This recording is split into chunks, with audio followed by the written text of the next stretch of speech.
Hello, welcome to all. एक बार फिर से आप सभी का स्वागत करते हैं द ड्रीम बाइट अकेडमी के इस ऑनलाइन यूट्यूब चैनल पर। जैसा कि आपको पता होगा कि हम लोग बीबीओ की मुख्य परीक्षा के लिए लगातार क्लास जारी कर रहे हैं और आज हमारा ये लेक्चर नंबर 3 है। तो अगर आपको हमारा कंटेंट अच्छा लग रहा है तो आप इस चैनल को सब्सक्राइब कर सकते हो और शेयर कर सकते हो, इससे और लोगों को भी इसका फ़ायदा मिल सके। तो चलिए आज हम लोग अपने टॉपिक के बारे में बात करते हैं कि हमारा जो आज पार्ट 3 जो है इस लेक्चर का श्रृंखला का भाग 3 है और उसमें हम लोग जो है उत्तर प्रदेश पंचायती राज अधिनियम 1947 उस ऑफिशियल डेटा के अनुसार जो भी चीज़ें बताई गई हैं वो हम लोग पढ़ने वाले हैं। ठीक है। दूसरी बात, जो भी अभ्यर्थी सीरियस जुड़े हुए हैं उनको मैं पीडीएफ भी निःशुल्क प्रोवाइड करा रहा हूँ और सभी लेक्चर जो हैं ये निःशुल्क हैं। तो आप ज़्यादा से ज़्यादा वीडियो को पूरा देख करके अच्छे से नोट्स बनाएं, उसके बाद ही फिर पीडीएफ को देखा करें, है ना। चलिए, तो जब आप उत्तर प्रदेश पंचायती राज अधिनियम 1917 देखोगे तो उसमें सबसे पहले जो है वो ग्राम सभा के बारे में बताया गया और ग्राम पंचायत के बारे में बताया गया है। तो आप, क्योंकि आपको पता होगा कि आपकी पोस्ट जो है वो गांव में रह करके काम करने वाली है, तो आपको ग्राम सभा और ग्राम पंचायत के बारे में बहुत अच्छे से क्लियर होना चाहिए। यहाँ से एग्जामिनर क्वेश्चन बनाएगा ही बनाएगा और आपको अच्छे से पता होगा कि ये टॉपिक जो है हमारे एग्जाम में 10 नंबर का आ रहा है। ठीक है, तो चलो आप देख लेते हैं। सबसे पहले दोनों में डिफरेंस देख लेते हैं कि आखिरकार क्या ग्राम सभा और ग्राम पंचायत में अंतर क्या है। ठीक है, तो सबसे पहला हमारा यहीं पर जो क्वेश्चन बनता है कि ग्राम सभा जो है, इसमें हमने जो है बताया है कि ग्राम सभा पंचायती राज की मूल संस्था है। यह पूर्ण रूप से स्वयं जनता की आम सभा होती है और इसमें 18 वर्ष की आयु पूरे कर चुके सभी मतदाता ग्राम सभा से सदस्य होते हैं और ग्राम सभा में स्वयं जनता की उपस्थिति होती है। ठीक है, एक बार मैं आपको जो है यहाँ पर पुनः बता दूँ कि ग्राम सभा जो है क्या है।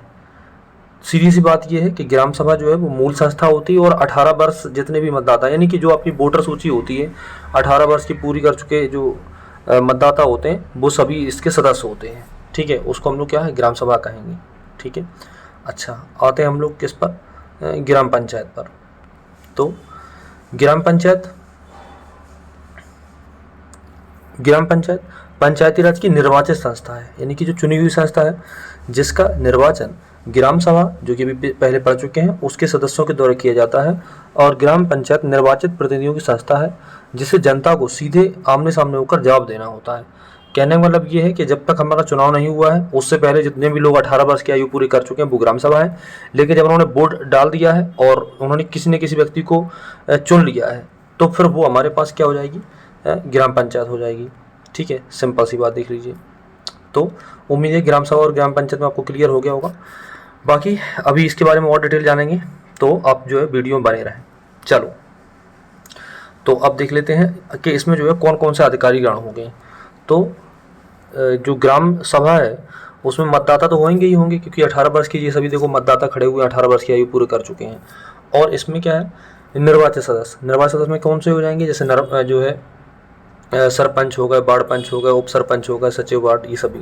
और यही सेम लोग जो है, ये सेम लोग यहाँ पर भी रहेंगे, क्योंकि आप आखिरकार सरपंच को चुनाव अपने होगा तो सरपंच यहाँ भी रहेगा, क्योंकि वो भी गांव का ही होगा और 18 वर्ष का आयु पूरा कर चुका होगा। हालांकि सरपंच के चुनाव के लिए 21 वर्ष की आयु है, वो आपको मैं बाद में बताऊंगा। ठीक है, लेकिन सरपंच आखिरकार होगा तो इसी से, और ये जितने भी वार्ड पंच हैं, उप सरपंच हैं, आखिरकार ये भी गाँव से ही रहे होंगे। तो ये सभी चीज़ें है ना। हालांकि इसमें एक बात और याद रखना है कि विभिन्न समितियों के जो सदस्य होते हैं वो भी आपके इसी से जो है मतदाता की लिस्ट से ही बनेंगे, क्योंकि वो भी 18 वर्ष की आयु पूरी कर चुके वयस्क होंगे, सभी इसमें समितियों के हिस्सेदार बनेंगे। तो क्या होगा, इसमें समितियों के जो हिस्सेदार होंगे वो आपके परमानेंट रहेंगे और ये जो है 5 साल बाद इनका चुनाव हो जाएगा तो ये खत्म हो जाएंगे, यानी कि कोई दूसरा बन जाएगा। ठीक है, आगे देख लेते हैं। देखो, कह रहा है ग्राम सभा कभी विघटित नहीं होती, इसकी अवधि का कोई परिसीमन नहीं है, यह अखंड और चिर है। यानी कि आपको पता होगा कि इसका कभी जो है विघटन नहीं होगा, ये हमेशा स्थायी होगी। तो फिर पूछा जाएगा बताइए इनमें से स्थायी कौन सी, तो आपको बिल्कुल रट लेना है अच्छे से, ग्राम सभा। और जबकि ग्राम पंचायत का 5 साल बाद चुनाव होता तो ये 5 साल के इनके कार्यकाल हो जाएंगे। अच्छा, कार देखो लगभग दोनों के ऐसे ही हैं, बस ये है कि जो आर्थिक योजनाएं होती हैं, है ना, जो आर्थिक तौर पर हो सकता है तो ग्राम सभा कहीं ना कहीं छोटी पड़ जाती है, ग्राम पंचायत उससे आगे निकल जाती है, जैसे कि अभी हम देखने वाले हैं। देखो, इसका सबसे पहला काम क्या है, जन शिक्षा स्वास्थ्य और परिवार कल्याण कार्यक्रम में सभी तरह सहयोग देना। और इनका क्या है, वार्षिक योजना बनाकर योजनाओं का क्रियान्वयन करना। ठीक है, इनका क्या है, निगरानी समिति बनाना और उस पर रिपोर्ट विचार विमर्श करके उसके लिए सिफारिश करना। यहाँ पर क्या हो जाएगा, ग्रामीण स्तर पर महिला एवं बाल विकास और स्वास्थ्य संबंधित सभी जिम्मेदारियों को पूरा करना। यहाँ पर क्या हो जाएगा, ग्राम पंचायत के सभी सदस्यों, उनके कार्यों, कल्याणकारी योजनाओं और खर्चों के बारे में जानकारी लेना, और ये सभी प्रकार के पेंशन वगैरह जो होते हैं, रुपये पैसे के बारे में ये लोग ज़्यादा जो है काम करते हैं। गांव में किए जाने वाले विकास कार्यों की योजना बनाना, उसे पारित करना और सरकारी संपत्तियों का रखरखाव करना और निर्माण वगैरह कराना। कहने का मतलब है कि रुपये पैसे में ये जो है आगे निकल जाते हैं, ये थोड़े से पीछे रह जाते हैं, ये जो है आगे निकल जाते हैं। ठीक है, ये सभी चीज़ें हो गई हैं। अच्छा, अब हम लोग देख लेते हैं जो ग्राम सभा है और ग्राम पंचायत में संबंध क्या है। तो सबसे पहला संबंध ये है कि ग्राम सभा और ग्राम पंचायत एक ही सिक्के के दो पहलू, यानी कि मतलब रहते तो दोनों गांव में ही हैं। ठीक है, ऐसा नहीं कि एक गांव में रहता हूँ एक गांव के बाहर रहता हूँ। ठीक है, वो भी देख लीजिए।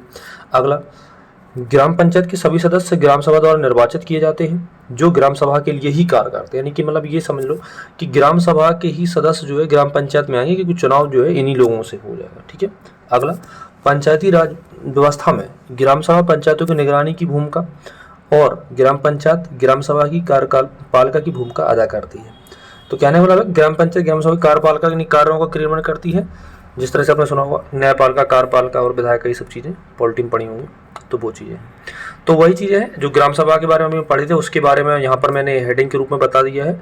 तो आप ये अच्छे से इसको पढ़ लीजिए, कि मैं PDF आपको दे दूंगा, यहाँ पर सब चीज़ें जो है बताएंगे, क्योंकि वीडियो को जो है ज़्यादा हम लेंदी नहीं करेंगे, क्योंकि कंटेंट हमारे पास इतना है कि अगर मैं 30 मिनट का वीडियो बनाऊँ वो भी कम पड़ जाएगा, है ना। तो मैं आपको जो पढ़ाने वाली चीज़ें हैं वही यहाँ पर वीडियो में बताऊँगा, बाकी चीज़ें मैं PDF में लगातार आपको दे ही रहा हूँ। कम समय में देखो, ज़्यादा तैयारी आपको करना है, पेपर आपको देना है ना। तो सिंपल सी बात है, कंटेंट और मेहनत वो मैं कर ही रहा हूँ, लेकिन पढ़ना तो आपको पड़ेगा ना भाई। चलो, तो अब मैंने जो है कुछ स्पेशल हैंड राइटिंग में नोट बनाए, इन नोट्स पे जो है चर्चा कर रहा है, क्योंकि यही जो है पंचायती राज अधिनियम 1917 में लिखा हुआ है, उसको मैं जल्दी जल्दी यहाँ पर बता देता हूँ। सबसे पहले ग्राम सभा ग्राम पंचायत में कवर कर ही चुका हूँ, तो इसके बारे में बात नहीं करेंगे। अब लोग सीधे सीधे आते हैं ग्राम प्रधान। तो जो ग्राम प्रधान है वो आपका क्या होगा, ग्राम पंचायत का क्या अध्यक्ष होगा, है ना। बिना इसके कोई काम होंगे नहीं, और इसको जो है चुनेगा कौन, तो ग्राम सभा के अध्यक्ष। ठीक है, कैसे होगा, तो प्रत्यक्ष रूप से इसका निर्वाचित होता है। ये सब चीज़ें आपसे क्वेश्चन प्रीवियस में मिल जाएंगी। चलिए, जब इनका जो प्रधान का चुनाव होगा तो उसमें जो है 3 प्रकार के आरक्षण दिए जाएंगे, अनुसूचित जाति, अनुसूचित जनजाति और जो है अन्य पिछड़ा वर्ग।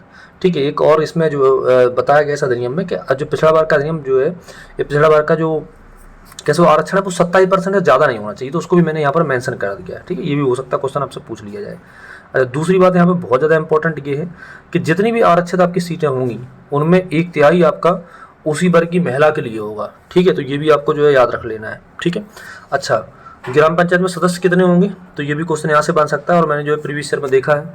तो देखो, अगर आपकी जनसंख्या 1000 है तो वहाँ पर ग्राम पंचायत के सदस्य होंगे 9। 1000 से अगर 2000 तक होगी तो सब जो सदस्य होंगे वो होंगे 11। 2000 से 3000 होंगे तो ये सदस्य होंगे 13, और 3000 से ज़्यादा होंगे तो ये सदस्य होंगे 15। इनको जो है याद कर लेना भाई, है ना। ये सूची मैंने आपको बना करके यहाँ पर दे दी है। अच्छा, अगला क्वेश्चन है ग्राम प्रधान को किस तरह से हटाया जाता है। तो सबसे पहली बात तो ये है कि जब आपका जो हटाने का पहला प्रस्ताव है वो देखो 2 वर्ष के बाद ही होगा। ऐसा नहीं कि आपने चुनाव कर लिया और 2 दिन बाद ही आप प्रस्ताव लिए खड़े हैं कि नहीं, प्रधान को हटाना, ये प्रधान सही नहीं है। तो ये क्योंकि आपने फिर उसको चुना है, तो कहने का मतलब ये कुछ ना कुछ दिन तो काम करेगा ना, तब आप उसको डिसाइड कर पाओगे कि ये कार्य करने लायक है कि नहीं। ठीक है, तो पहला क्वेश्चन आपको याद रखना, 2 वर्ष के बाद ये प्रस्ताव ला सकते हो। प्रस्ताव लाने के 15 दिन पहले आपको सूचना करना पड़ेगा कि भाई साहब आपके खिलाफ जो है प्रस्ताव ला रहे हैं, आपको हटना पड़ेगा, यानी कि आप सही काम नहीं कर पा रहे हो। ठीक है, 15 दिन पहले आप सूचना दोगे, और जितने भी ग्राम सभा के सदस्य हैं उपस्थित हैं और उनके जो मतदान करने वाले हैं उनका 2/3 जो है इसमें वोट डलना चाहिए, तब उसके बाद होगा। अच्छा, अगला क्वेश्चन है, और इस तरह की बैठक के लिए जो कोरंडम है यानी गणपूर्ति, उसके लिए 1/3 सदस्य रहने अनिवार्य है, और जितने सदस्य आए हैं उसके 2/3 उसमें मतदान करने के लिए होंगे, तब ये जो है प्रस्ताव पास होगा। अच्छा, मान लो यह प्रस्ताव जो है पास नहीं होता है तो 1 वर्ष तक आप जो है ग्राम प्रधानों को हटाने के लिए कोई प्रस्ताव नहीं लाओगे, ये भी आपको याद रखना है। ठीक है, चलिए अब देख लेते हैं हम लोग कुछ पंचायतों के कार्य। तो सबसे पहला कार्य आपका कृषि का विस्तार करना, भूमि का विकास करना, क्योंकि आप जो है आपकी पोस्ट भी गांव से जुड़ी हुई है, और ये पंचायती राज एक्ट जो हमारा है उत्तर प्रदेश का, ये टॉपिक में दिया हुआ है, तो इसलिए हमने इसको पहले कवर कर लिया है ना। लघु सिंचाई, पशुपालन, डेयरी, मुर्गी पालन, सामाजिक व कृषि वानिकी, लघु उद्योग व ग्रामीण आवास।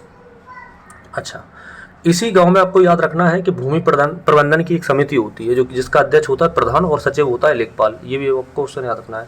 हालांकि समिति वाला एक टॉपिक जो है आपके सिलेबस में अलग से दिया गया, तो उसमें वीडियो मैं अलग से बनाऊंगा, आपको लगातार बस कंप्लीट करते जाना है। अच्छा, उत्तर प्रदेश जो पंचायती राज एक्ट 1947 है, इसका पार्ट 2 भी आएगा भाई। उसमें हम लोग धाराएं देखेंगे, है ना। कठिन सवाल धारा से बनाएगा, तो मैं धारा देख लूंगा, ज़्यादा 5-10 मिनट का वीडियो आएगा। तो ये पार्ट 1 है, याद रखें, जिसमें हम लोग इसका बेसिक कवर कर ले रहे हैं, और जो हार्ड जो टफेस्ट क्वेश्चन बनेंगे वो हम लोग इसमें देखेंगे। क्योंकि देखो 100 से 150 पन्ने का, लगभग 100 पन्ने का ये एक्ट है। अब पूरा 100 पन्ने का एक्ट देखो कोई पढ़ के नहीं जा पाएगा। हम लोग उसमें से जो इंपॉर्टेंट क्वेश्चन निकाल रहे हैं वही आपके आएंगे, और वही जो है यूट्यूब पे या किताबों में छपे हुए मिलेंगे आपको। ठीक है, कहो तो मैं इस एक्ट का पूरा PDF ग्रुप में डाल दूंगा, पढ़ना हो तो पढ़ लेना आप। ठीक है, वहीं से ये नोट्स बनाए जा रहे हैं। चलिए, तो ग्राम पंचायत की बैठक जो है वो प्रतिमाह होनी चाहिए, और 2 बैठकों में अंतराल जो है 2 माह से ज़्यादा नहीं होना चाहिए। अच्छा, ग्राम पंचायत के गठन के 30 दिन के अंदर प्रथम बैठक होना अनिवार्य है। जब गठन हो जाए तो 30 दिन के अंदर जो है अनिवार्य है। अच्छा, अगला क्वेश्चन आपका कार्यकाल से पूछा गया है। पंचायत का कार्यकाल कितना होता है? तो प्रथम बैठक से 5 वर्ष। ये भी याद रखना, जब प्रथम बैठक हो जाएगी उसके 5 वर्ष। और मान लो कोई प्रधान अपना त्यागपत्र दे रहा है, पद छोड़ के जा रहा है, तो 6 माह के भीतर चुनाव कराना अनिवार्य है। ये भी आपको जो है ध्यान रखना है। चलिए, अब अगला क्वेश्चन मैं आप लोगों से पूछता हूँ कि जो ग्राम पंचायत कार्यकाल है वो कौन से आर्टिकल में दिया है। मैं ऑप्शन नंबर 4 दे देता हूँ, 4 ऑप्शन देता हूँ, 243 का C, D, E और F। ये कमेंट करके बताना। वैसे तो मैं चाहता लिख देता, लेकिन मैं सोच रहा हूँ कि चलो जब मैं इतने प्रयास कर रहा हूँ तो बच्चे भी एक छोटे से क्वेश्चन का आंसर जरूर देंगे, है ना। तो कमेंट करके आंसर बताइए। मिलते हैं अगले लेक्चर में, तब तक के लिए स्वस्थ रहें, व्यस्त रहें और अपना मेहनत करते रहें।